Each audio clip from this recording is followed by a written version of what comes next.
Et même chose, au niveau psychologique, bah, il peut y avoir une forme d'overdose d'adrénaline, tu vois. C'est-à-dire que le combat avançant, tu as envie que ça arrive, tu te mets en condition du combat et tu peux avoir, bah, on peut appeler ça en gros une libération assez massive de glucose par le stress en fait. En fait, ton corps va se mettre en mode combat, il va commencer à s'activer, il va chauffer, et il va libérer des hormones qui vont commencer à te préparer au combat.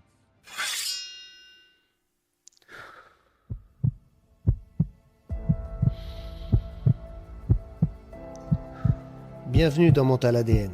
Je suis Karim Gassal, préparateur mental, coach sportif et ancien combattant professionnel. Ici, on décortique la science, les mécanismes invisibles et tout ce qui façonne ton mental quand la pression monte.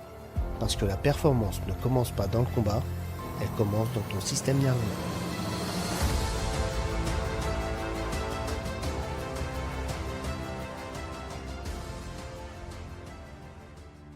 Bah écoute, Nico, ravi de te recevoir. Salut. Euh, Salut. Du coup, tu as été préparateur physique au sein du MMA Factory. Je te resitue vite fait et après, je te laisserai développer tout ton historique. D'accord? Et puis actuellement, tu es avec Romain de Bienne, qui est un combattant professionnel. Est-ce que voilà, tu peux nous en dire plus sur ton histoire? Ouais, tout à fait. Merci Karim, merci de me recevoir. Donc ouais, moi je suis Nicolas Satin, préparateur physique en sport de combat. Donc je prépare des combattants professionnels et des combattants amateurs loisirs avec mon programme Body Fight, qui dure du suivi en ligne, à distance. J'ai été préparateur physique pendant 3 ans au MMA Factory. Et Mhm. ensuite, bah, le club s'est restructuré. Comment dire, il s'est séparé de beaucoup de ses préparateurs physiques. On était un gros pôle pour se concentrer sur un seul principal. Ils ont récupéré tous les combattants à l'époque. Et c'est à ce moment-là que moi, je suis parti. Et que je suis parti pour la préparation physique de Romain de Bienne, qui est combattant professionnel au KSW au sein de l'équipe de Daniel Voirin. Et donc, je fais ce métier depuis à peu près 5 ans. Voilà, suite à une reconversion, mais c'est peut-être pas le sujet. Ouais, ok, super. Reconversion, si tu veux même en dire plus, il n'y a aucun souci. Comme ça, les gens te connaissent et voient Ouais, que. Ouais, carrément, ouais, ouais, c'est un sujet passionnant. Alors moi, je suis passionné de sport de combat depuis une quinzaine d'années. En fait, je suis rentré par les sports de combat via le MMA, via la ouais. passion du MMA. Moi, je faisais du rugby à côté et j'ai fait des études en école de commerce. Et j'avais toujours ça à côté, quoi. Donc, j'entraînais mon équipe de rugby à l'époque en préparation physique. Je m'entraînais à côté et puis petit à petit, au fur et à mesure de ma carrière, bah, je me suis dit que ça valait le coup de tenter de vivre de sa passion. Donc, j'ai fait un BPGEPS et donc, c'était ça il y a 5 ans, 6 ans maintenant. BPGEPS pour devenir préparateur physique. Donc, j'ai une spé musculation haltérophilie. J'ai fait mon stage dans un club de sport de combat à Anglette. Et petit à petit, donc, je me suis formé sur ça. J'ai intégré le MMA Factory assez tôt, au début de ma vie professionnelle. Et donc, j'ai fait ça pendant 3 ans, au sein du club, quoi. Et nous voici maintenant. Magnifique. Et du coup, tu es autonome maintenant. Ouais, tout à fait. C'est un parcours un peu chaotique, mais j'aime bien le chaos. J'aime bien changer de métier, vivre de ma passion et naviguer au fur et à mesure de mes envies, de mes passions, notamment pour, là, à l'heure actuelle, les sports de combat, quoi. Ça tombe bien que tu aimes bien le chaos, justement, parce qu'on va parler à la fois de performance, de chaos. Et Et- pour ça, on va parler de la performance plutôt holistique. Donc, un côté, voilà, c'est pas que, un combattant n'est pas que du physique, n'est pas que du mental. C'est un ensemble, un environnement. Et bah, avec toi, justement, qui est spécialisé dans la préparation physique, on va pouvoir décortiquer un petit peu la manière dont tu vois les choses et dont les préparateurs physiques aussi peuvent voir les choses. Ok, avec plaisir. Toi? Ouais. Eh ben écoute, j'ai une première question qui est pourquoi certains combattants brillent à la salle mais chutent en combat? Ouais, alors ça, c'est quelque chose qui est assez courant. Alors, c'est pas forcément qu'ils s'écroulent ou qu'ils chutent, mais il est très courant que les combattants aient des niveaux différents à l'entraînement ou en compétition. On parle souvent des champions de la salle. Donc, quand on Mhm. voit ça derrière la scène, quand on voit du côté entraînement et du côté combat, c'est assez troublant. En fait, on peut voir des combattants qui peuvent être bons ou sans plus ou assez moyens à l'entraînement, qui vont performer le jour du combat. Et à l'inverse, des gens qui sont vraiment au top à l'entraînement et qui, le jour du combat, deviennent moyens, peuvent enchaîner victoire-défaite, victoire-défaite, et pas forcément faire de très grandes carrières. Et ça, je pense que c'est très psychologique. Parce que moi, ce que j'ai pu voir, en tout cas au Factory, c'est qu'il y a des compétiteurs nés, des combattants nés, quoi. Je t'en parlais, mais il y avait beaucoup de Dagestanais, de Tchétchènes au Factory quand j'y étais, et qui pouvaient voir que eux, ils adoraient le combat, quoi. Et ils se préparaient pour le combat parce qu'ils aimaient le jour du combat, ils aimaient l'affrontement, ils aimaient prendre des coups en maître, gagner, vaincre, dominer. C'était vraiment dans leur nature. Et en discutant avec eux, ils pouvaient te dire que tout ce qui était l'entraînement, la prépa, c'était un sacerdoce. Ils devaient se forcer à le faire, à se mettre en discipline pour le faire, pour performer le jour du combat encore mieux que ce qu'ils étaient capables de faire. Mais ils aimaient se battre. Je l'avais vu aussi, j'ai préparé assez succinctement le frère de Youssef Bouganem, qui était Yacine Bouganem, et je lui en parlais aussi, il me disait, mais vraiment, moi j'aime me battre, quoi. Moi j'aime le jour du combat, j'aime quand ça arrive enfin, qu'on arrive sur le ring et qu'on échange des coups, parce que ça c'est ce que j'aime, quoi. Et donc à l'inverse, et ça je ne dirais pas de nom, mais on avait des champions de la salle, vraiment qui étaient excellents lors des sparring, lors des entraînements, et qui pouvaient se décomposer le jour du combat, parce que plein de doutes, parce que moins animés de cette envie de se battre. Donc ouais, il y a cette capacité à gérer le chaos le jour du combat, qui peut venir d'une certaine nature, même si tu peux travailler derrière le fait d'accepter cet affrontement le jour du combat. Ouais, c'est ce que j'allais te poser justement comme question. On parlait des Dagestanais. C'est Mm. plutôt, apparemment chez eux, ça a l'air inné. Et pour d'autres, est-ce que ça se travaille? Est-ce que pour toi, c'est quelque chose que tu as ou t'as pas? Ou c'est quelque chose qui peut quand même se travailler? C'est vraiment. Ouais, c'est difficile à dire. En fait, Ouais, ouais, je ouais. pense que chez les Dagestanais, chez les Tchétchènes, il y a une culture qui est là depuis très longtemps et qui est ancrée chez eux. Alors de là à dire que c'est inné, entre guillemets, peut-être génétique, je ne saurais pas le dire. Mais en tout cas, culturellement, ils ont ça en eux, quoi. Et c'est vrai que on le voit assez naturellement dans leur façon de faire. Maintenant, on a vu des très bons résultats chez des gens qui avaient cette peur le jour du combat, cette perte de confiance en eux, avec du travail, notamment de prépa mentale, mais aussi cette capacité à être confiant sur le fait qu'ils ont fait suffisamment à l'entraînement, quoi. Et c'est là que le jour du combat, tu dois être là pour les soutenir, tu dois leur dire les mots qui les rassurent et leur faire comprendre qu'ils ont fait le travail et qu'ils ne pouvaient pas faire plus et qu'ils ont cette nature de combattant et les conforter sur le fait qu'ils sont là au bon endroit, que le matchmaking est bon, qu'en face de eux, ils ont quelqu'un qui est de leur niveau, qui ne va pas être supérieur, qui ne va pas être inférieur, et que c'est le combat qui va décider de ça, que l'adversaire en face, il a peur aussi, mais que il va falloir se départager aujourd'hui et que on est au bon endroit, quoi. Ok. Merci pour ton retour. Est-ce que, selon toi, la pression du regard change complètement le physique? On parle de l'angle esthétique, confiance. Ouais, tu veux dire si l'apparence physique Ouais, une peut apparence aider. physique. Ouais, ouais. Alors, ça, c'est aussi quelque chose de très surprenant que j'ai vécu dans ma carrière de préparateur physique. C'est que, tu vois, moi, j'appréhende la préparation physique en termes de performance et seulement sur l'angle performance. En tout cas, je l'abordais comme ça. Et je me disais, bon, on fera le travail qu'il faut pour que le jour J, tu aies les meilleures qualités physiques qui sont nécessaires pour développer ta stratégie et gagner le combat, quoi. Quitte à ce que tu aies à faire plutôt de l'hypertrophie, plutôt de la force, plutôt du cardio, je sais pas, de l'endurance fondamentale, voire même que tu aies à prendre ou perdre du poids, ça c'est secondaire, tu vois, c'est une conséquence et on verra avec, quoi. Et en fait, on s'est rendu compte que l'apparence physique, ça compte plus que ce que je pensais. Et notamment par le fait que euh, on a découvert qu'il y avait des combattants qui se cachaient pour faire de la musculation, en fait. Qui se cachaient pour faire de l'hypertrophie, qui se cachaient pour développer leurs pectoraux, leurs bras, leurs biceps, avoir des beaux abdos le jour du combat. Et parce que pour eux, ça comptait énormément. C'est-à-dire que plus que de vouloir avoir l'apparence de quelqu'un de massif, de terrifiant, ça c'était moins important que d'avoir une esthétique qui soit agréable à vivre, à présenter, parce que il se présentent à moitié nu, hein. Quand tu combats, tu es juste en short, donc tu montres ton corps.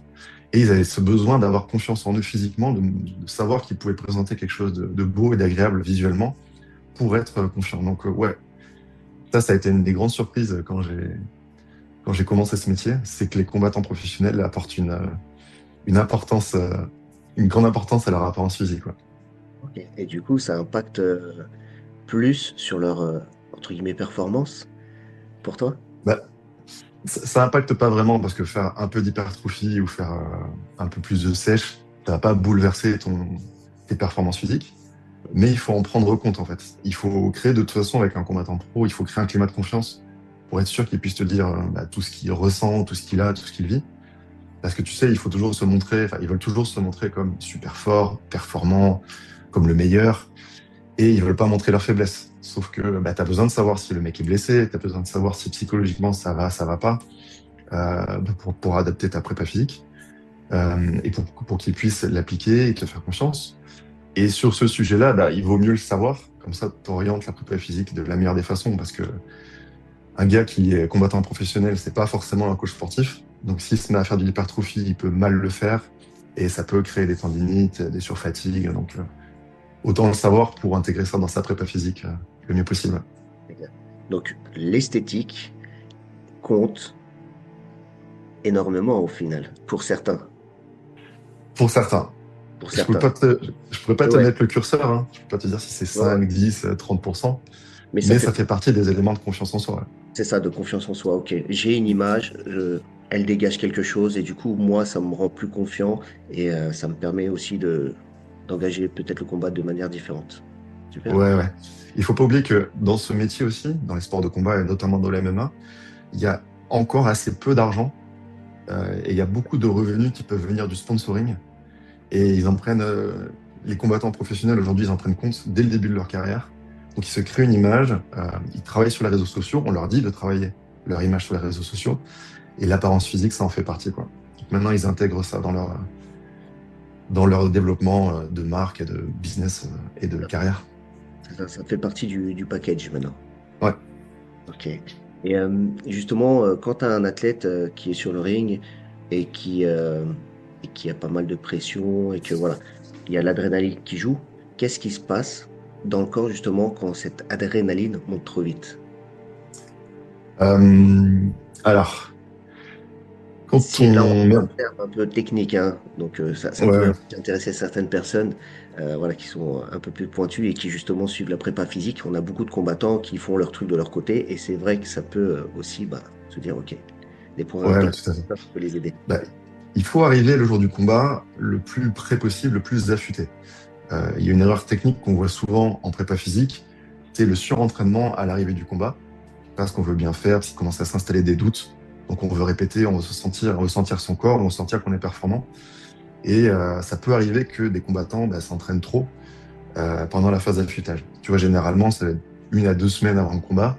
On va réduire le volume d'entraînement, favoriser la coordination, la vitesse, les choses qui vont se rapprocher en fait des intensités que tu mets le jour du combat, du temps d'entraînement aussi, quoi. Donc il peut y avoir un surentraînement, ce qu'il faut qu'on évite pour que tu sois au top et que tu sois pas fatigué. Et même chose au niveau psychologique, il peut y avoir une forme d'overdose d'adrénaline, tu vois.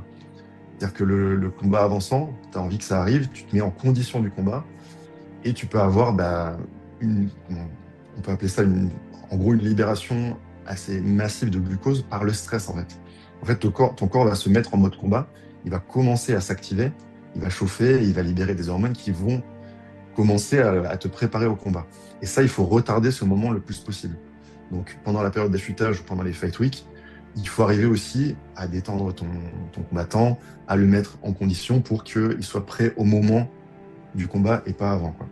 Pareil, ça peut arriver la veille, il peut y avoir des combattants qui ont du mal à dormir, qui commencent par le stress à se mettre en condition de combat, quoi. Donc ça, il faut arriver à retarder le plus possible ce moment-là pour le déclencher et pour être au top au moment voulu, quoi. OK. Et du coup, tu as répondu un peu à la question que je voulais te poser, qui était l'excès d'intensité peut-elle nuire à la performance? Donc, c'est là où tu Ouais, m'as donné partiellement ouais, la réponse. Ouais, ouais. ouais, il faut mesurer. Et pour te dire, nous, on fait un truc en affûtage, c'est qu'on va mettre une espèce de petite frustration lors des derniers entraînements à ton combattant. C'est-à-dire que tu vas le faire monter en intensité, tu vas répéter des gammes pour pour qu'il soit à l'aise, pour qu'il se sente bien sur ce qu'il sait faire. Tu vas le rassurer sur le fait qu'il a bien travaillé, mais tu lui fais des petites séances, tu vois, qui ont duré 20 minutes. Il faut qu'il y ait une petite frustration de se dire, attends, je suis pas fatigué, j'en ai encore sous le pied, et garder ce truc-là pour qu'il puisse lâcher les chevaux au moment du combat, quoi. D'accord. Ok. Très intéressant. Et quand tu parlais de stress, ça me fait penser aussi, notamment dans le cerveau, tu vois, tu as l'amygdale, qui est notre système un petit peu d'alarme, qui est préhistorique. Et celui-ci s'active et c'est le stress qui est envoyé à l'amygdale. Et en fait, ces signaux en fait, bloquent tout le système du cerveau. Et c'est à ce niveau-là que le préfrontal, en fait, il réagit plus comme d'habitude, donc plus comme à l'entraînement. Et c'est ça qui fait que ça déraille aussi, que tu as des phases de stress, etc. Ok, ok, intéressant. Et qu'est-ce que ça fait le préfrontal? En fait, c'est toute la manière dont tu peux analyser, être dans le sang-froid, dans la pensée. Et en fait, l'amygdale va court-circuiter un petit peu tout ça. Et en fait, tu es en Ok, mode primaire et en mode survie. J'attaque, je ok. défends, je freeze. En gros, tu perds toutes tes capacités cognitives pour justement Hmm. arriver à un état un petit peu de stress et tu te retrouves plus. Ce que tu fais à l'entraînement, tu le retrouves plus en combat. Et ça Ouais, fait tout à fait. partie aussi. Tu vois, c'est pour ça qu'il y a une passerelle entre le physique et le mental. Et l'un ne va pas sans l'autre. Ouais. Tu vois. Non, je Et vois d'ailleurs, complètement. Ouais, j'allais enchaîner, mais c'est vrai que l'aspect de préparation physique, ça a été longtemps négligé, surtout dans les sports de combat, parce que c'est un peu la sélection naturelle, quoi.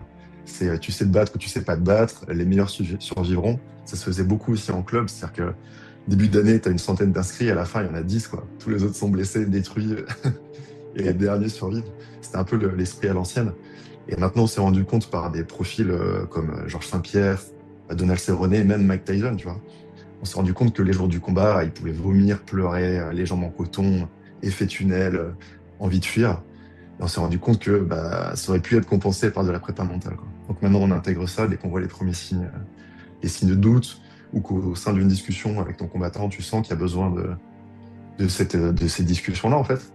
Là, tu peux intégrer assez rapidement de la prépa mentale et il y a des super résultats. Ouais, il y a une sensibilisation. On n'est plus dans le mythe du ouais, c'est le guerrier qui il a peur de rien. Si t'es pas un bonhomme, si t'y vas pas. Ça, c'était à Ouais, c'est ça. l'ancienne. On l'a vécu, ça. Mais maintenant, on essaye aussi de. Il y a toujours ce côté dur, hein, attention, mais on essaye Mm. aussi de prendre en compte bah, tout ce côté holistique du combattant. Et c'est ce qui est intéressant, ce qui enrichit. Et c'est pour ça qu'on a des combattants maintenant qui sont de plus en plus performants, de plus en plus tôt. Ouais. Ouais, puis pour te dire mon expérience, je sais pas comment ça se passe dans ton club, mais je le voyais au Factory, les combattants, ils étaient de plus en plus demandeurs. C'est qu'ils ont compris que la nutrition, la naturopathie, la qualité de vie, la récupération, tout ça avait un effet sur leur performance, donc ils étaient amenés à demander de l'aide, du conseil là-dessus, quoi. Ouais. Et c'est ce que j'ai remarqué aussi dans le club. Tu as beaucoup de demandes qui sont même précoces, avant Mm. même de commencer la compète, avant même des débutants. Ils commencent déjà à Ouais, parler ok, de nutrition. Ok, là, j'ai envie de perdre un peu pour être performant. Et c'est bien, en fait, ça élargit en tout cas la vision, quoi. ouais, c'est élargi l'esprit, mais inversement, je vois aussi des gens très, très, très, très tôt dans leur carrière qui commencent à me parler de cutting, qui commencent Ah, à parler de stratégie de professionnels. Donc, chaque chose en son temps. exact. Nous, c'est bien que les professionnels fassent de l'affinage parce que gagner un petit pourcent quand tu es pro, c'est très important. Maintenant, quand tu es au début, évidemment, et tu le sais très bien, le but, c'est de travailler les bases, progresser sur ta qualité de combat et ensuite t'intègres petit à petit d'autres briques, quoi. Exact. Et est-ce que toi, tu as déjà vu un combattant perdre un combat qui, normalement, dominait, même physiquement? Euh, Voilà, c'est particulier comme question, c'est un peu au point par point, mais de manière, ouais. voilà, si tu devais faire une espèce de généralité, qu'est-ce que tu pourrais dire? Bah, c'est-à-dire que physiquement, tu vois, comme on n'est pas un sport où on mesure les performances physiques, tu vois, je sais pas combien fait un adversaire de Romain sur un deadlift, par exemple. D'accord. Je sais pas s'il est plus cardio, je sais pas sur combien il peut monter en watts sur l'assaut bike. Je vais avoir, moi, l'apparence physique et un peu un sentiment de son niveau physique. À part ça, c'est dur à dire. Maintenant, le MMA, c'est un sport où il y a beaucoup de variables et le hasard fait partie aussi du jeu. Donc j'ai pu voir que une chose qui est certaine, c'est que le physique, ça compense pas la stratégie de combat. À des hauts niveaux surtout, bah, il faut imposer des stratégies parce que tout le monde est un peu au même niveau physiquement, quoi. Donc ils sont tous forts, ils ont tous du cardio. Je parle chez les pros, hein. Ouais. Et c'est la stratégie qui peut faire la différence. Il y a eu des défaites qui sont venues par un coup, un lucky punch dernière minute qui font mal, tu vois. Et ça, on peut pas le prédire, hein, on peut pas le prévoir. Ouais, mais dominer physiquement, c'est important. Maintenant, tout le monde doit le faire et tout le monde doit essayer de le faire. Mais ça, c'est pas le plus important, je trouve, par rapport à la stratégie, par rapport à l'état d'esprit, comme tu dis, par rapport au niveau psychologique que tu as le jour du combat, quoi. Encore une fois, et ça revient chez toi, mais il y a des petits déclics psychologiques qui peuvent tout détruire, quoi. C'est ça. Une perception de toi qui est erronée, une Mm. perception de l'environnement qui peut te mettre plus de pression que prévu. Il y a beaucoup de petits déclics, de petits déclencheurs qui peuvent nuire le jour du combat à ta performance. Alors Mm. que techniquement, sur le papier, tu es au-dessus. Et ça, Ouais. c'est des choses qui se détectent en amont et des fois même beaucoup plus tôt que voilà, prendre la problématique à une semaine ou 2 semaines du combat. Généralement, c'est un peu trop tard et là, tu fais un peu du pansement, de l'urgence. Mais c'est pas le but. En fait, dans préparation mentale, si on fait une petite parenthèse, il y a préparation aussi, comme dans préparation physique. Un mental, ça se prépare comme un physique. Et c'est à ce niveau-là que des fois, il y a encore des lacunes et un manque de connaissances à ce niveau-là. C'est-à-dire que c'est intégré trop tard dans une préparation. C'est souvent intégré trop tard et on essaie de dire, ouais, bah, comment on fait? C'est une espèce de formule magique, on n'a pas. Du coup, ça s'entraîne, ça Mm. se performe, ça s'aiguille. Et c'est là où la préparation mentale, c'est pas juste, ok, je fais de la visualisation, je fais pas juste, voilà, un petit ancrage. C'est adapter la performance et la méthodologie à un pratiquant. Ok. Tu vois, c'est vraiment, entre guillemets, c'est au cas par cas. Et à partir de là, tu peux ajuster parce qu'il y a des choses qui vont convenir à certains, mais pas à d'autres. Et à partir de là, eh ben, tu dois composer aussi avec la personne, avec son état d'esprit, avec comment elle est, pour justement affûter aussi avec le staff. Tu peux, avec le staff, discuter avec les entraîneurs, les coachs, etc., pour que ce soit vraiment dans un écosystème favorable. Ok. Et puis même, tu peux coacher, entre guillemets, les coachs pour leur dire, OK, c'est mieux de lui parler comme ça, parce que c'est une personne qui est plutôt de ce tempérament-là. Et du coup, Mm. en utilisant certains mots, certaines choses, eh ben, tu vas pouvoir aiguiller et l'impacter plus facilement. Il y en a, tu auras besoin de leur parler sèchement, durement, parce que c'est ce qu'ils aiment. Il y en a d'autres où il va falloir prendre un petit peu plus, entre guillemets, de pincettes. Et à partir de là, tu as des mots, tu as des directions et tu peux aussi, en tant que coach, bah, diriger et guider ton combattant. Mm. Voilà, c'est pour ça que c'est un écosystème qui se met en place et que c'est pas voilà, juste OK, je fais de la visualisation, OK, je pense que je suis plus fort, ça fonctionne. En fait, c'est aussi un peu des clichés et c'est ça Ouais. qui est intéressant de développer. Ok. Moi, ça fait penser à autre chose aussi, c'est l'importance de la relation d'un coach avec son élève. Ouais, Et dans le MMA, sport violent, sport dangereux, c'est très important d'avoir cet élément de confiance pour que le jour du combat, alors je ne parle pas de la préparation physique, hein, je parle du head coach, celui qui est sur le coin et qui te donne les conseils, les consignes et les conseils le jour du combat. Il faut que cette relation elle soit très forte, cette relation de confiance. Et on l'a déjà vu, tu vois, avec des gens comme Cyril Gane et Fernand Lopez. Là aujourd'hui, Nicolas Hoth et Nassourdine Imavov. ouais, On a aussi avec Daniel et Mathieu Duclos. Il y a cette confiance-là. Il y a vraiment les consignes qui sont données, le combattant qui répond et qui applique la consigne le jour du combat, quoi. Et pour ça, il faut qu'il y ait une grosse confiance qui soit faite en amont sur les capacités des uns des autres. exact. Hum, Sur la question précédente, je t'avais demandé est-ce que voilà, physiquement, quelqu'un qui dominait, etc., euh, pouvait perdre un combat.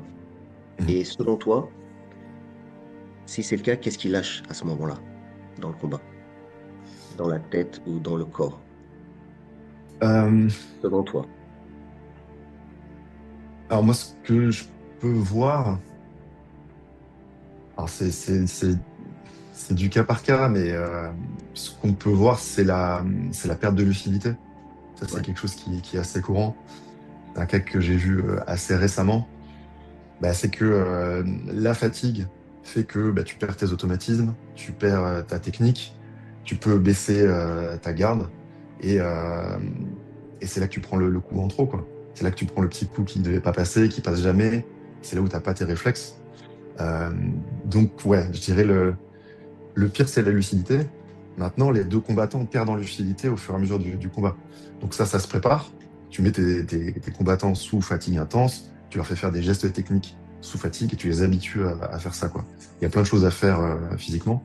Mais ouais, cette perte de lucidité, elle peut. Je dirais que c'est une des choses qui lâche en premier. Et après, c'est les automatismes qui parlent, quoi. Et ça, à ton avis, tu peux le percevoir, cette perte de lucidité en amont, ou pour toi, c'est pas forcément détectable et ça saute ou pas lors du combat? Bon, tu veux dire si je le détecte au moment du combat ou au moment de la prépa? En amont, au moment de la prépa, est-ce que tu peux voir cette perte de lucidité? Est-ce qu'elle peut se traduire, toi, dans ta préparation physique avec la tête? Est-ce que tu peux voir ou déceler certaines choses qui te disent, OK, là, peut-être que ça déraille un peu. Bah, il y a des outils qui sont très bien pour ça. C'est que tu vas faire des hauts niveaux de fatigue avec notamment la SOBAC, ce qui marche très bien, Ouais. où tu peux faire des circuits, tu fais des burpees, tu les fais monter très haut en intensité, tu les fais congestionner, et après ça, tu leur fais faire du shadow, tu leur fais de la technique, tu leur fais des gestes simples, et tu le vois dans la respiration qui monte très haut, les yeux qui deviennent vitreux, la garde qui peut commencer à baisser, et c'est là que tu essaies d'intégrer plus du visuel, des stimulations auditives, et tu vois comment ils réagissent, comment ils répondent, quoi. Et tu les mets dans ces zones-là, et c'est là que tu réussis ton combat, en fait, c'est quand en prépa, tu es allé dans ces zones-là très difficiles, et que tu t'es habitué à solliciter un maximum ta lucidité dans ces moments-là, quoi. Et c'est là où tu vois, quand tu donnes les consignes, qu'un athlète, des fois, il les suit pas et tu te demandes pourquoi. Ben, en Ouais. fait, tout simplement parce qu'il a déconnecté au niveau du préfrontal, entre guillemets, et pas. Et il est sur mode survie et mode, ouais, faut que je gagne, faut que j'arrache, faut que. Et en fait, il est plus du tout dans la lucidité. Et c'est ça Ouais. aussi.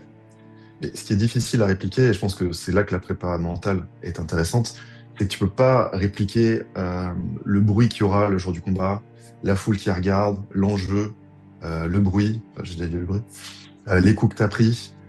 Euh, Tu peux pas le répliquer dans une salle de sport, quoi. Tu peux faire ce que tu peux, mais je pense que des exercices de visualisation, de projection, eux, ils peuvent t'aider justement à te mettre dans ce niveau de stress volontairement pour voir comment tu peux t'adapter, quoi. Et justement, on va parler d'identité du combattant. Tu vois, tu as des combattants qui se mettent une certaine, on va dire, carapace, une identité un peu de bad boy ou autre, une identité. Et est-ce que toi, tu observes des combattants qui performent mieux quand leur identité est claire, indépendamment de leur niveau technique? Alors ça, c'est un point très important qui se révèle, je pense, avec le temps chez le combattant. C'est cette notion d'identité. Je voyais autre chose, donc moi je suis dans l'entrepreneuriat, Ouais, et tu sais, on va passer beaucoup de motos qui disent que euh, ce qui compte, c'est pas la motivation, c'est la discipline. Et j'ai vu un truc que je trouvais très juste, c'est qu'au-dessus de la discipline, il y a l'identité. C'est-à-dire que pour que tu puisses être discipliné, il faut que tu te vois comme quelqu'un de discipliné, que ça fasse partie de ta nature. Parce que dire, c'est la discipline, ouais, mais il faut la mettre en place, la discipline. Et il exact. faut s'y contraindre.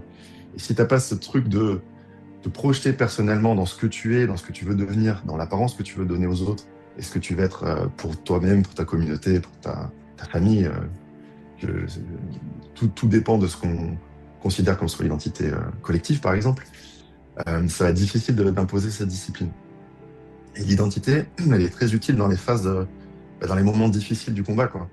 Et c'est le moment où tu sais, tu vas dire, c'est le troisième round, c'est le dernier round, faut y aller, les deux gars sont explosés. Pourquoi tu y vas, tu vois? Ton corps, il te dit de pas y aller, ton esprit te dit de faire demi-tour, t'as froid, t'as pas envie d'être là, t'as mal partout. Il C'est va vrai. falloir aller de l'avant et taper plus fort que le mec en face pour gagner, quoi. Et c'est là que, oui, tu peux dire, tu peux les chercher au fond de toi. Pourquoi tu fais ça? Pour ta famille, pour tes enfants. Il y en a qui utilisent la religion, il y en a qui utilisent la nation. Tu peux y aller pour ceux qui te concernent, mais au plus profond de toi, quoi. Donc il faut savoir ce qui te définit en termes d'identité. Et c'est vrai que ça t'amène quelque chose en plus. C'est les moments où tu n'abandonnes pas, en fait. Et je vais te donner un exemple qui est parlant. Donc moi, j'ai été préparateur physique de Gassen Jbalia, qui est D'accord. aujourd'hui champion de l'ARES. De la reste, ouais. Et Gassen, Récemment, hein, il ouais, n'y a pas très longtemps. ouais, il a gagné il y a quelques mois, je crois. Euh, donc je suis resté enfin j'étais son préparateur pendant 3 ans. Et lui, il avait cette forte capacité à mettre en avant son identité. Pour te dire, au-dessus de son lit, il y avait trois, tu vois, il avait des motos, donc il avait Ok. trois textes. qui voyait tous les matins avec Dream Big, Be Yourself, et l'autre, je sais plus, Sois patient ou le travail paye, quelque chose comme ça, quoi. Et il avait ces motos qui se répétaient tout le temps. Quand on finissait les entraînements sur Assobac, il se mettait des musiques de motivation avec des punchlines comme ça, tout orienté autour du combat. Et c'est comme ça qu'il arrivait à se pousser vers le haut. Et il avait réussi, je pense, à se créer cette identité de guerrier immortel qui irait jusqu'au bout pour la victoire. Et ça s'est vu en combat. C'est-à-dire il est inarrêtable, Gassem. Il m'avait dit un truc à l'époque qui était très juste. Enfin, que je trouvais un petit peu extrême. En gros, il m'avait dit, moi, je suis pas le plus intelligent et je suis pas le plus talentueux, mais par contre, je suis celui qui travaille le plus, quoi. Et c'est vrai que c'est le mec que j'ai vu le plus travailleur. C'est le plus travailleur de tous les combattants que j'ai pu voir, même D'accord. ceux qui n'étaient pas les miens. C'était un bourreau de travail. Et je pense qu'il s'est créé cette identité de bourreau de travail qui travaillera toujours plus que les autres et qui performera comme ça par le travail extrême, quoi. Et il était en permanence en train de se projeter. Quand je gagnerai ce titre-là, j'irai chercher l'autre. Puis je fais ma carrière, je la ferai ici et là. Et il avait cette croyance qu'il avait créée en lui-même, qui forgeait, je pense, son identité personnelle. Et tu vois, c'est très fort parce que l'identité, c'est ce qu'on travaille nous aussi généralement en premier dans la préparation mentale. C'est Ok. quelque chose de très intéressant et de très important. Pourquoi? Parce que tu peux pas aller à un endroit B si tu sais pas d'où tu pars, tu vois, et ça c'est logique. Faut que tu prennes en considération tout ton historique, que tu crées ton identité, et faut que ton identité soit cohérente avec ce que tu veux faire.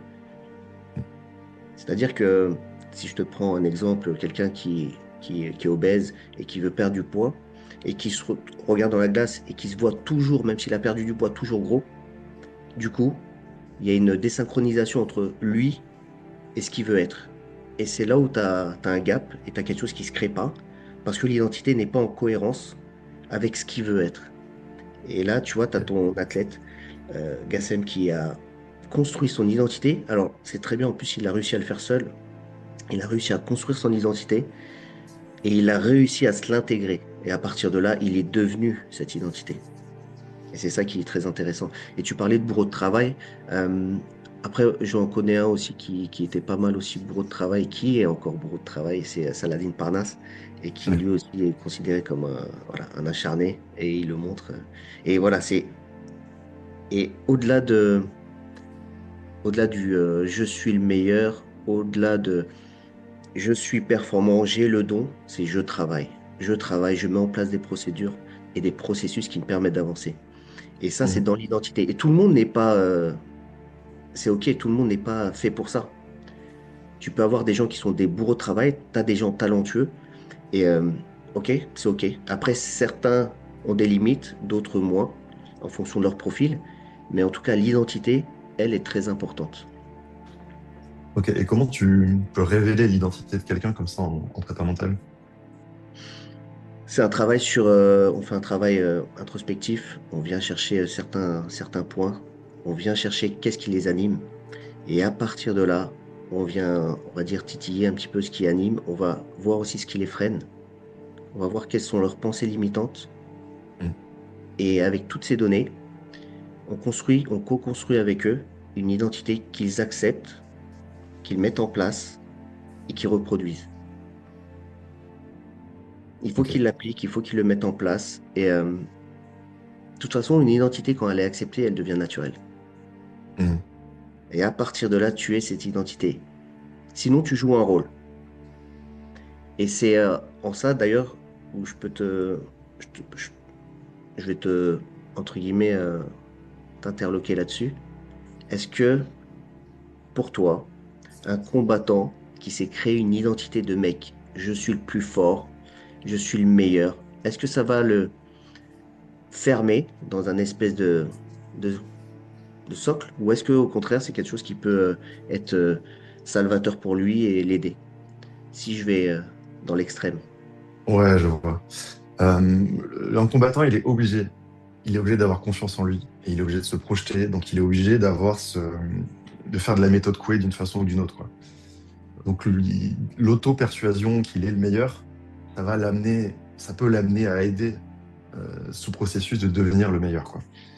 Il faut qu'il ait confiance en lui, il faut qu'au fond de lui, il croit en ce qu'il fait. Maintenant, ça n'épargne pas évidemment toute la masse de travail qu'il faut valider avant, la progression, la lucidité sur qui il est, mais ils doivent se créer cette armure-là. Maintenant, ça peut être un piège quand l'ego est trop important par rapport à ça. C'est-à-dire que tant que ça fonctionne, tant que tu gagnes, tu peux garder cette image de combattant dur à cuire, le plus fort, le plus solide et imbattable. Maintenant, la défaite, elle survient. En MMA, c'est assez courant dans une carrière, dans des très belles carrières. Et ça a pu en détruire certains, quoi. Il y en a qui, après une seule défaite, ne s'en sont jamais relevés parce que l'ego était trop fort, en fait. Donc, se créer ce personnage de combattant dur, imbattable, il faut l'avoir, il faut au fond de soi penser qu'on va gagner face à son adversaire, c'est important. C'est primordial si tu veux gagner, sinon je pense pas que ce soit possible de gagner si t'as pas au fond de toi cette idée que tu as la possibilité de le faire. Maintenant, quand tu fais des erreurs, quand tu ressors d'un combat que tu as gagné ou perdu et qu'il y a des choses à corriger, bah, il faut avoir l'humilité de se remettre en cause et de reconstruire derrière, quoi. Mais tu vois, c'est un peu le personnage. Il y a le personnage au travail et le personnage le jour du combat. Ouais. Le personnage du jour du combat, il faut qu'il ait confiance en lui, quoi. Après, le personnage du travail, de l'entraînement, qui est 95% du temps, il faut qu'il sache se remettre en cause, il faut qu'il progresse sur ses points faibles, qu'il améliore ses points forts et qu'il soit lucide. Euh, S'il y a un moment pour toi précis, le jour du combat, quand tu accompagnes, est-ce que d'ailleurs, tu Attends, accompagnes? juste pour rebondir Ouais, sur ça, le mieux, c'est quand même de rester dans sa vraie nature et de pas trop en sortir. C'est important aussi. Se créer un personnage, il faut pas que ce soit trop dissonant avec ta personnalité naturelle, tu vois. Tu vois, genre, si tu prends Conor McGregor, il est naturellement comme ça, tu vois. C'est un mec qui visualise naturellement, qui se projette, qui a ce truc de création de personnage qui se fait naturellement. Mais quand il a perdu, il s'est remis en cause. À la fin des combats, il a arrêté le trash talk, il est revenu dans quelque chose de plus humain et il repartait sur ses prochains combats. Un mec comme Colby Covington, ouais. lui, par exemple, il surjoue. Et on voit que c'est pas dans sa nature. Donc, je sais pas si ça peut l'aider, lui, derrière, à faire sa carrière et à progresser. Peut-être que ça l'a fait sortir, ça l'a amené trop loin de sa personnalité. Et c'est peut-être pour ça qu'il n'est pas allé plus loin dans sa carrière, même s'il a fait une très belle carrière, hein. Mais il faut quand même rester proche de sa vraie nature. Et aujourd'hui, tu peux même montrer des formes de faiblesse et, euh, et que ça te crée une personnalité rassurante. Moi, je prends l'exemple de Georges Saint-Pierre. Georges Saint-Pierre, ça a été un des premiers, mais à l'époque, il disait clairement qu'il avait très peur le jour du combat, qu'il aimait pas faire ça, que lui, ce qu'il adorait, c'était la vie du combattant avec l'entraînement, le fun, les strass et tout, mais que le jour du combat, il détestait ça. Et bah, ça a créé quand même beaucoup d'empathie autour de lui. Et peut-être même que ça l'a aidé, tu vois, de faire sortir ça du fond de lui, quoi. Bah, sa vraie nature, et il a performé, énormément Ouais. performé. On peut pas, voilà, ça fait partie Ah, des mais il te légendes. raconte. En interview, il te raconte, hein. Effet tunnel, je sens plus mes jambes, j'ai envie de vomir, j'ai Ouais, pleuré avant de rentrer ouais, sur le ring. Tu te dis, ah ouais, c'est le mec qui a fait ça, quoi. Ça se voyait pas de ouais. l'extérieur, parce qu'il est archi dominant sur ses combats, tu vois. Et ben non, le gars, c'était pas dans sa nature. C'était pas un mec qui était fait pour se battre. C'est fou, hein. Et ouais, non, mais c'est complet. Et c'est là où tu te rends compte que bah, t'es combattant, mais t'as le droit d'avoir ça. T'as le droit d'avoir Mm. peur. T'as le droit d'avoir le stress. T'as le droit. En fait, c'est pas ça qui doit te freiner et te bloquer dans la tête en disant, ah, ok, si j'ai peur, je suis pas un combattant. Si Mm. j'ai peur, si je stresse, si j'ai les jambes, je suis pas fait pour ça. Non, Ouais. c'est juste que tu as un système nerveux, et système nerveux, si tu arrives à gérer l'environnement, le stress, et ben en fait, ton système nerveux prend le dessus. Et à partir de là, ok, c'est ok. En fait, un grand combattant va pouvoir gérer ses facteurs stress. C'est pas qu'ils n'existent pas, c'est Mm. juste qu'ils sont mieux gérés. Et donc, il est mieux préparé. Autant physiquement, Mm. ça lui apporte déjà de la sécurité dans son corps, parce que on va pas se mentir, un mec qui est costaud, un mec qui est solide, déjà physiquement, tu as de la confiance. Tu as Mm. ton armure physique. Et après, tu la nourris à l'intérieur. Ok, tu as ton identité que tu nourris à l'intérieur. Donc, tu as le physique, tu as l'identité. Et après, c'est pour ça que la pression, le stress, etc., tu l'absorbes et tu la gères. Mais elle Mm. existe. C'est la différence qui se crée, quoi. Top. Et s'il y a un moment précis, toi, le jour du combat, où tu sens que tout peut basculer, est-ce que tu vois des moments clés là-dessus? Est-ce que tu as des moments clés que tu peux percevoir? Ouais, ouais, ouais, il y a plusieurs phases. En fait, il y a plusieurs phases en amont d'un combat. Tu peux avoir la fin du fight camp, le début de l'affûtage, la fin de l'affûtage, le début de la semaine de combat, la veille du combat, D'accord. le jour du combat, le moment où on te met les gants, les premiers échauffements.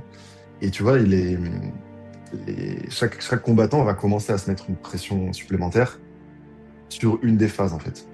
Et t'en as qui peuvent arriver quasiment jusqu'à avant de rentrer sur le ring sans avoir cette pression excessive, tu vois. Ils arrivent à allumer le moteur à ce moment-là, quoi. Comme d'autres vont commencer à stresser 2 semaines avant, arriver à plus dormir, plus manger, à plus se reposer, tout ça, quoi. Euh, donc attends, tu me disais, ouais, le moment où ça bascule, Ouais. il peut être sur tout ce spectre-là, quoi. Et tu me disais sur le jour du combat? Ouais, le jour de combat, est-ce que toi, d'ailleurs, est-ce que tu vas, toi, accompagner aussi le combattant, du coup, avec ton Alors combattant? Tu y ça vas m'est ou... arrivé, mais ça m'arrive pas souvent. Je l'ai D'accord. fait quelques fois, mais ma place, c'est plus dans la prépa physique Backstage. dans le club, ouais, ou même que le jour du combat. C'est pas que j'aime pas, c'est que il faut qu'il y ait l'entourage proche à ce moment-là, plus que le prépa physique. Moi, tu vois, si je viens, ça peut donner l'idée au gars qu'il n'est pas encore prêt physiquement et que moi je dois être là. Moi, j'aime bien terminer une prépa physique en lui disant c'est bon, maintenant tu es prêt en fait. Tu as tout fait, il n'y a plus rien d'autre à faire. Maintenant, c'est récupérer et suivre ce que va dire ton coach. Donc, moi, j'ai plus ma place le jour du combat. Et certains combattants préfèrent avoir des proches, tu vois, pour les rassurer, pour se sentir mieux, plutôt qu'un prépa physique.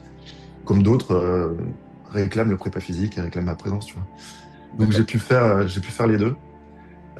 C'est très dur d'être à côté du combattant le jour du combat et de pas combattre. Ça, c'est dans ma nature. Moi, je me prends énormément sur moi et mon expérience. L'expérience professionnelle était géniale, mais le niveau de stress, il était énorme, quoi. Donc, j'apprends aussi sur moi et à déstresser ces jours-là, quoi. Mais c'est dur. C'est dur de voir quelqu'un que tu apprécies, que tu aimes se battre et ne rien pouvoir faire, quoi. Tu es juste Ouais. sur le côté et le pire, ouais, quand tu les vois prendre des coups, quand ils perdent, et que toi, tu te sens, comment dire, impuissant, en fait, face à tout ça, quoi. Mais c'est plus ton rôle, en fait. T'as déjà Ouais. passé ce cap-là. Mais ouais, le jour J, il y a ce moment où on leur met les bandes et où ils mettent les gants. Là, tu sens que tu rentres vraiment dans le truc, quoi. Et puis, tu sais, t'arrives dans les vestiaires où il y a tous les combattants, tu sais, t'as tout le coin bleu, le coin rouge, chacun a son vestiaire. Donc, si t'es Ouais. avec les bleus, bah, tout le monde est en bleu. Et tu vois les combattants qui partent les uns après les autres. Et là, tu te dis, oh putain, c'est bientôt notre tour, là. Donc, ça monte petit à petit. Alors, il faut toujours garder ces moments de détente, garder le combattant relâché, le mettre en confiance et tout. Mais il y a ce moment où ça bascule, où tu te dis, bon, allez, maintenant tu rentres dans ta bulle, on se prépare, tu vois. Et là, tu sens la tension qui arrive, quoi. Donc, on arrête de rire, on arrête de déconner, de sortir du sujet, on rentre dans le sujet et on se prépare. Et on récite, il y a encore quelques mouvements à faire, il y a l'échauffement qui se fait petit à petit. On cherche les sensations. Il y a un truc aussi qui peut être stressant, c'est que tu sais pas exactement quand est-ce que tu vas arriver. C'est-à-dire que si jamais avant toi il y a eu 2 KO expéditifs, bah, en fait tu as moins de temps d'échauffement. Et Accélère. si tu as, ouais, et si t'as 2 fois 3 rounds, plus un mec qui s'est pris un doigt dans l'œil, plus un problème technique, bah, peut-être que tu vas y aller dans 3 quarts d'heure en fait. Tu vois. Ça peut être dans 10 minutes ou dans 3 quarts d'heure, quoi. Donc il faut tenir le combattant physiquement chaud et psychologiquement prêt à partir, mais qui n'a pas encore démarré, quoi. Ouais. Et ça, c'est des moments géniaux, c'est des moments très stressants, et c'est ce qui fait la vie du combattant, quoi. Exact. Et je rebondis là-dessus, justement, c'est le contrôle. Est-ce que tu peux Mm. contrôler l'extérieur? Est-ce que tu peux contrôler les choses que tu ne peux pas contrôler, en fait? Non. Comme tu peux pas les contrôler, du coup, ça sert à rien de se figer dessus Mm. et se figer justement sur ce que l'on connaît, sur ce que l'on sait, ce que l'on maîtrise. Et à partir de là, on n'est plus parasité par ah ben, mince, on va passer dans X ou Y. On a toujours cette pression, mais on la contrôle pas.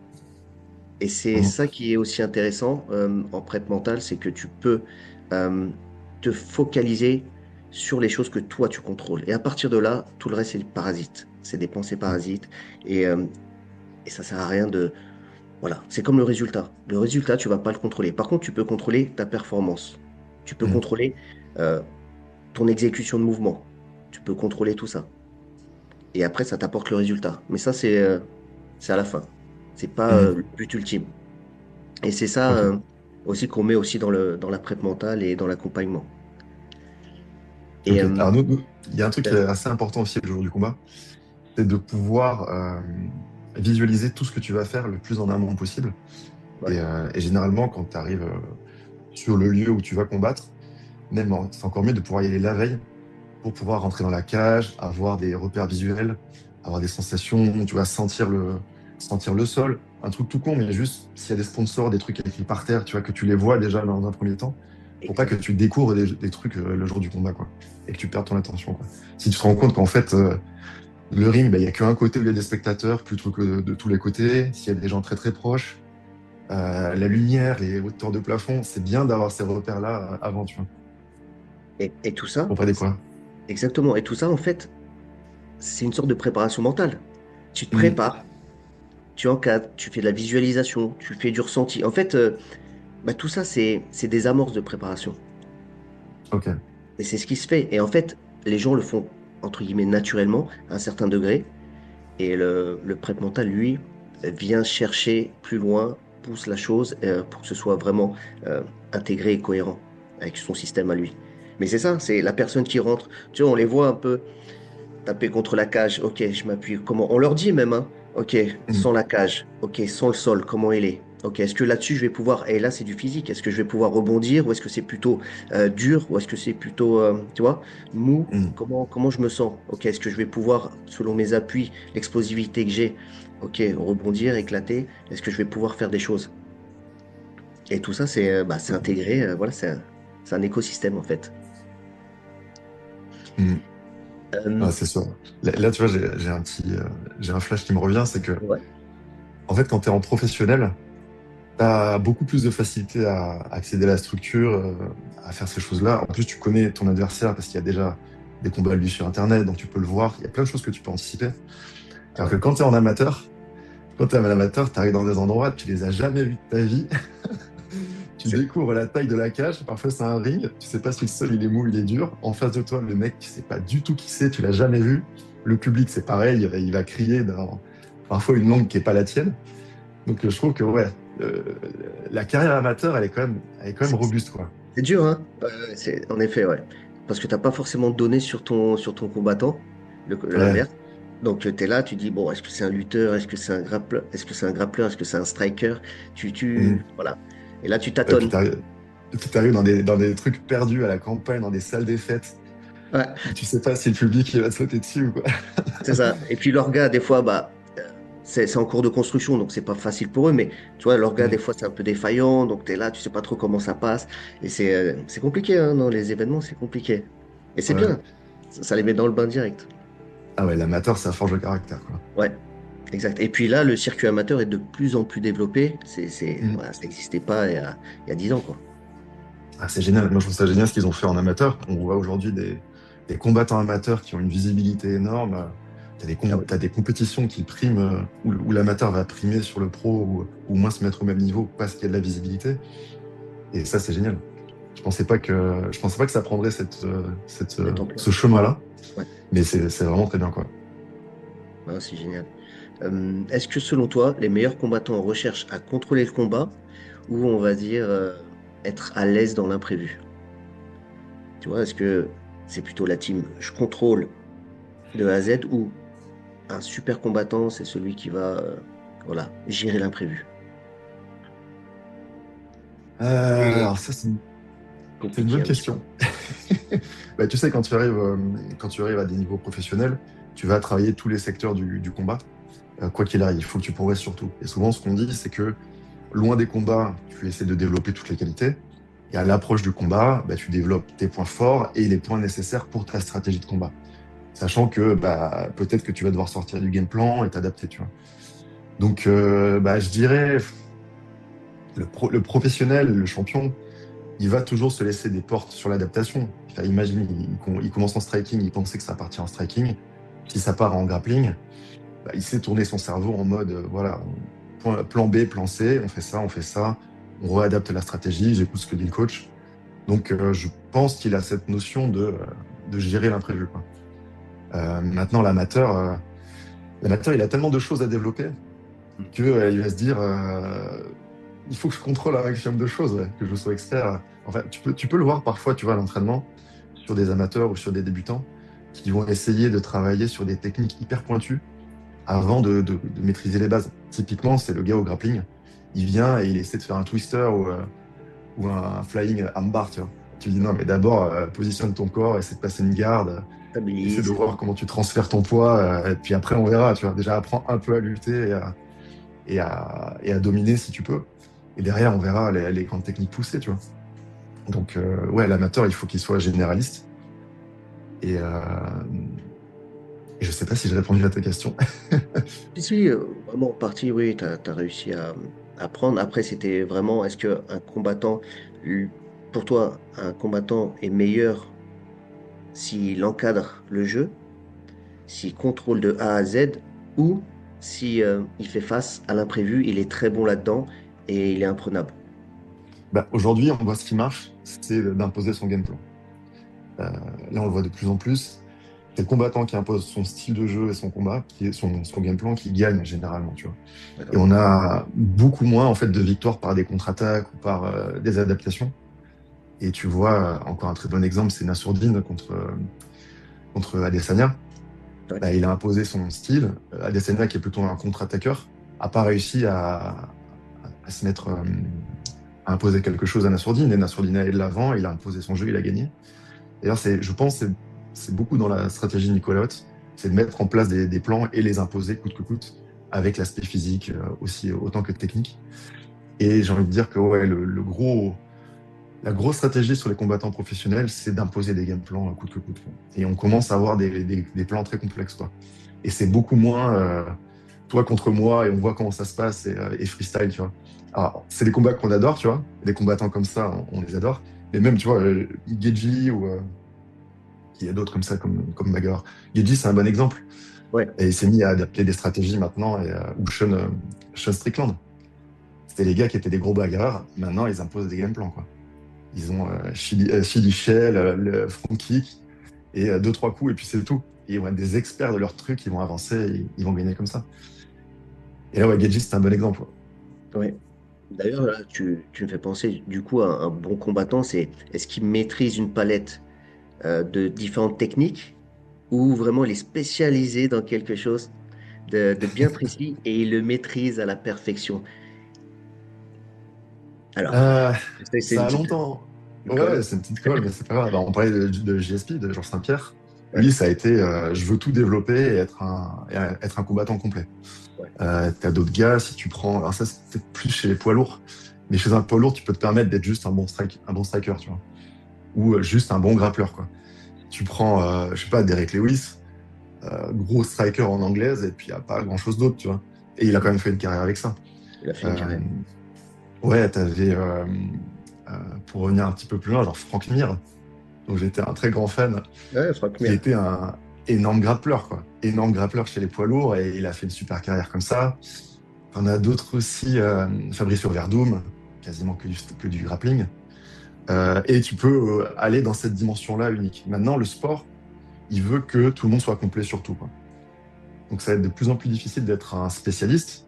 Maintenant, ça c'est peut-être même un peu déplorable, c'est qu'il y a de tellement de bonnes techniques de takedown defense Ouais, que tu peux te permettre de concurrencer de très bons grappleurs avec des très bonnes techniques de défense. Moi, je trouve que ça gâche un peu le sport, parce que j'ai adoré le sol. J'adore avoir des méga clés, des gros étranglements, des trucs spectaculaires. Et on voit qu'il y a des gars qui font une carrière juste sur défendre les takedowns et rester debout, quoi. c'est vrai. Donc, je pense que tu dois trouver tes points forts, tu dois être expert dans tes points forts, tu dois tout travailler, mais si tu sens que tu as un secteur où tu seras pas dominant, bah, il faut trouver des stratégies pour l'éviter le jour du combat, quoi. Même si tu travailles toujours tes points faibles, quoi. Et Connor, c'est un bon exemple. Takedown defense énorme, Adesanya aussi, grosse défense de takedown, et ils ont imposé leur striking, et ça fait des très belles carrières aussi, quoi. Exact. Il y a Exact. peut-être une forme de nature, tu vois, ou de goût pour une discipline. Faut toucher à tout. T'as Ouais. des gens complets, t'as des gens qui sont plutôt des techniciens, d'autres des mecs qui passent plus en force, d'autres des lutteurs façon Daghestan, Ground and Pound. Faut trouver ce qui va bien avec ta morphologie. Tu vois, si on prend le côté même physiologique, physique, bien sûr. des Dagestaniens, des Tchétchènes, ils vont être avec des bustes longs, des jambes courtes, très souples. Donc, ben, le corps à corps, la lutte, ça leur va bien, le grand endpoint aussi. Mais ça va pas être des grands strikers avec beaucoup d'allonges, avec forcément de grosses forces très spectaculaires. Tu vois, il y a assez peu de chaos chez les Dagestanais, quoi. Ça va être de la domination, De du l'endurance. collé et de la résistance, tu vois. Donc ça va bien avec leur morphologie, peut-être même avec leurs fibres musculaires, tu vois. Peut-être qu'ils sont plus faits pour ça, quoi. Donc il faut trouver son style et être expert dans son style, quoi. Ok, parfait. Et d'ailleurs, si tu pouvais, toi, changer une seule chose dans la manière dont les jeunes combattants, donc les débutants, abordent leur préparation, que ce soit principalement physique, ça serait quoi pour toi? Euh, Si tu devais, voilà, changer une seule chose ou les conseiller, ce serait quoi? alors ce serait déjà, alors je vais mettre un but contre mon camp. La préparation physique, c'est pas l'essentiel. C'est pas le plus important quand tu fais des sports de combat, surtout quand tu fais du MMA. On a parlé beaucoup de MMA, mais tu vois, c'est la discipline. Euh, sur les MMA, il y a énormément de choses à apprendre. Tu as toutes les techniques de lutte, de grappling, boxe pied-point, boxe anglaise aussi, qui est souvent trop peu travaillée, tu vois. Et pareil, je vois beaucoup d'élèves, là je vais parler surtout sur les amateurs ou les loisirs que j'ai en accompagnement, qui font 2 à 3 séances de MMA à l'entraînement, mais qui n'ont pas de séance de boxe anglaise, qui n'ont pas de séance dédiée au grappling, et qui vont travailler que sur des cours de MMA. On se rend compte qu'en fait, ils font beaucoup de catch control, de transition, de grand end pound, de position dominante, mais il n'y a pas de striking. Il n'y a pas de striking technique, il n'y a pas de pied-point. Ils vont me dire, bon, ben, j'ai déjà 3 entraînements, j'aimerais faire de la prépa 2 à 3 fois par semaine. Là, souvent, je leur dis, bah, c'est pas la meilleure des stratégies. Au lieu de faire 3 séances de MMA, fais-en que 2 et tu rajoutes une séance d'anglaise, une séance de grappling, par exemple.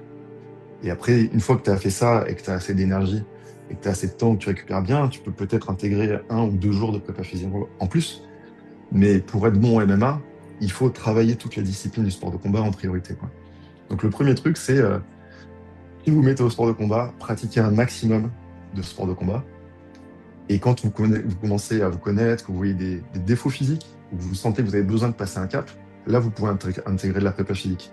Mais déjà, faites vos 3, 4, 5 cours de sport de combat dans la semaine avant de penser à faire de la prépa physique. Ou alors vous n'avez pas les moyens. Dans ce cas-là, diversifiez. Faites un cours de grappling, un cours de MMA et un cours de pied-point, par exemple. Et 1 ou 2 prépas physiques à côté, quoi. Ça, c'est vraiment sur l'aspect prépa physique. Oui, oui, Et à tout à partir fait. du moment où vous faites de la prépa physique, si vous pouvez discerner vos points faibles, ne travaillez que vos points faibles. Ce que je vois souvent en prépa physique chez les gens qui ne savent pas trop en faire, c'est qu'ils vont faire beaucoup de poids de corps, ils vont faire des séries longues, ils vont faire des circuits en 30-30.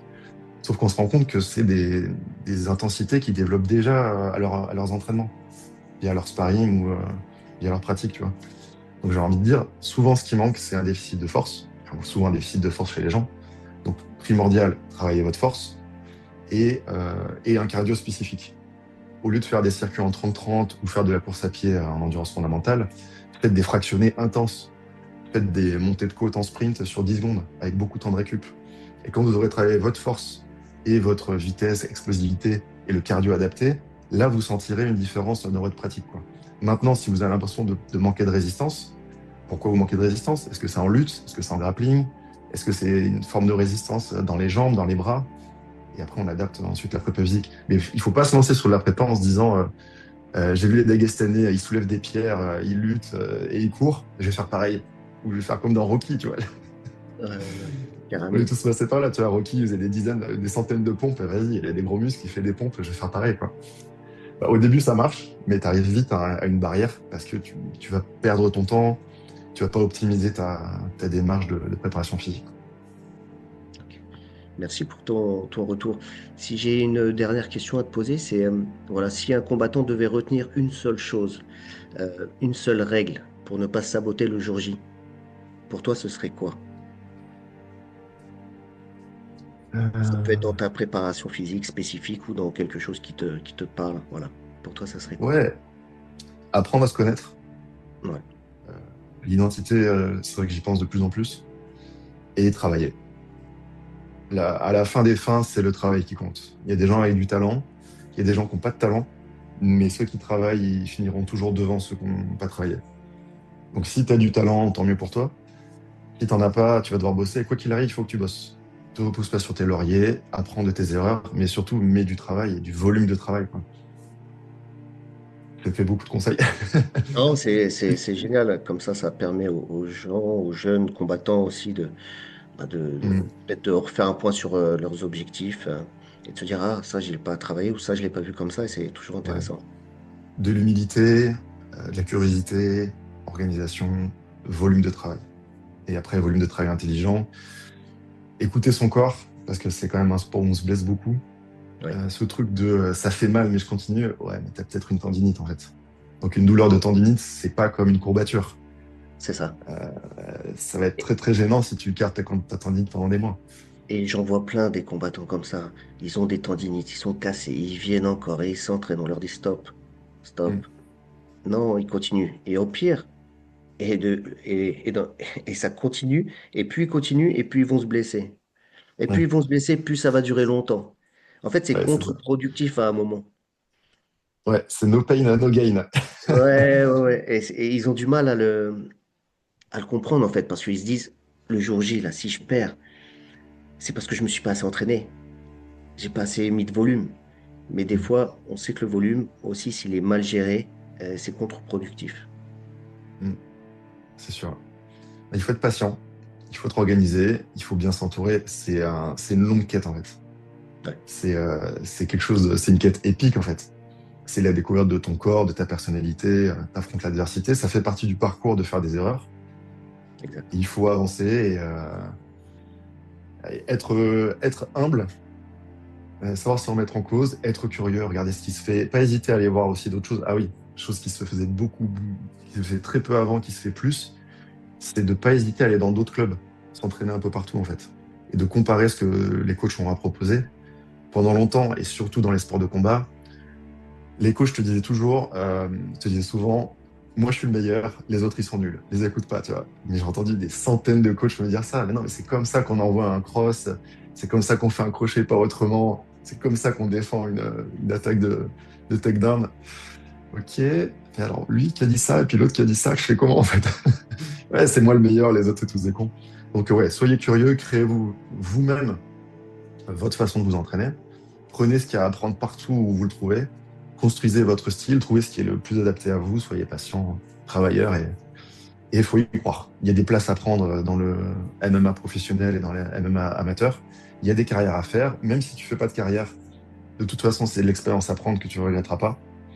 Si tu as fait les choses intelligemment, ça te construira en tant qu'homme et en tant que combattant professionnel, amateur, sur toute ta vie, quoi. OK. Bah, écoute, on arrive à la fin de cette entrevue. Je pense que tu as dit les mots de la fin. Est-ce que tu veux rajouter quelque chose ou pas? Mais en tout cas, tu as bien développé. Donc, Ouais, bah écoute, c'était très intéressant, c'est passé très vite. On très a fait vite. 1 heure. Ouais, ouais, à peu près. Non, c'était passionnant. Toi, tu n'as pas trop parlé de ton métier. Ce serait intéressant d'en savoir un peu plus, mais non, c'était un plaisir. Moi, qu'est-ce que je peux dire? Moi, j'ai un compte Instagram sur lequel je partage beaucoup de conseils sur la prépa physique, nutrition, gagner en puissance, gagner en cardio, et sur lequel je réponds à plein de questions.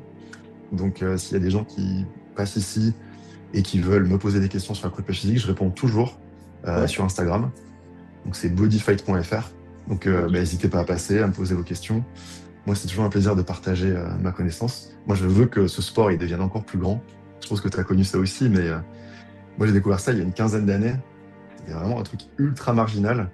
Et pendant longtemps en France, on nous a pris pour des fous. Et maintenant, on a enfin la reconnaissance qu'on mérite, et enfin, surtout ce sport a la reconnaissance qu'il mérite. Il commence à devenir populaire, et moi, j'ai vraiment envie que ça explose. Donc, j'ai envie de participer à ça, et si je peux aider n'importe qui à progresser, ce sera avec un grand plaisir. Bah, parfait, Nico, merci. Merci. Et puis, on parlera un peu plus de la préparation mentale aussi hein, ensemble, avec plaisir. Et en tout cas, merci pour ton écoute. Merci pour ta présence. Et je te dis à bientôt. OK? Avec plaisir. Merci À à toi, bientôt. Karim. Merci. Prenez soin de vous. Prenez soin de votre mental. Au revoir.